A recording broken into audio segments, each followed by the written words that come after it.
লবণ মরিচ নিয়ে আসলাম, করমজা খাবো। এই ফার্স্ট ছাদ বাগানের করমজা,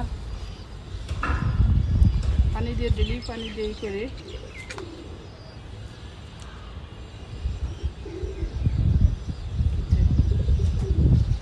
বিসমিল্লাহ।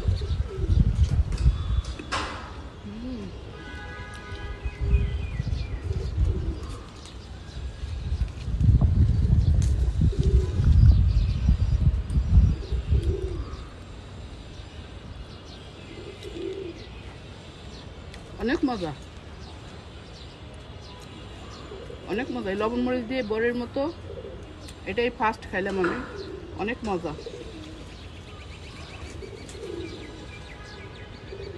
নিজের গাছের ফল খাওয়ার মজাটাই অন্যরকম।